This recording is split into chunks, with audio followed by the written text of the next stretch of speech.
So why won't the government tax remittances?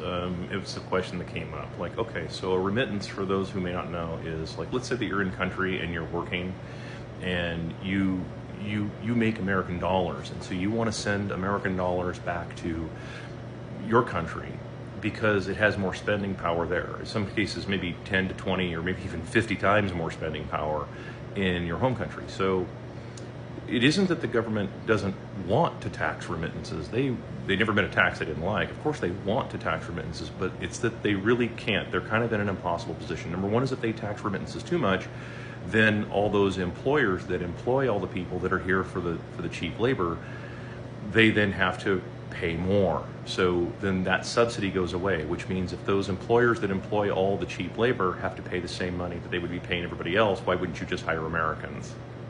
And then that means that small businesses are far more competitive at that point.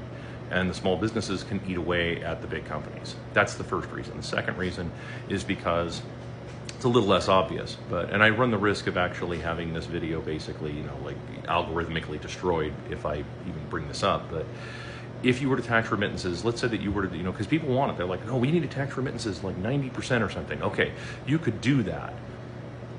But then the people who get paid, what they'll do is they will just buy orange internet money. And then they'll just send orange internet money, and then that'll be converted.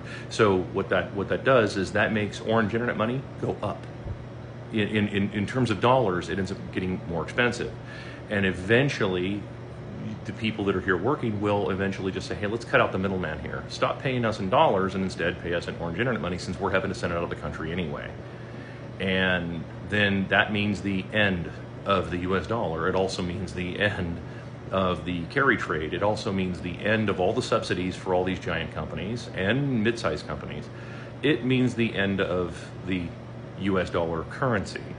I would love to see it personally, but that's why they won't do it, because they know that's why they do it's like a 1%. It's some tiny little transfer fee kind of thing. They won't ever tax it. And because if you taxed your remittances at like 99%, the reason you do that is because you're just saying, hey, you're working here, but you need to spend your money here. But see, the money doesn't go very far here, right? We all know that. Americans all know that like many Americans work full-time plus. We're paid, and we're like, dude, this doesn't buy anything. Yeah, exactly. It doesn't buy anything.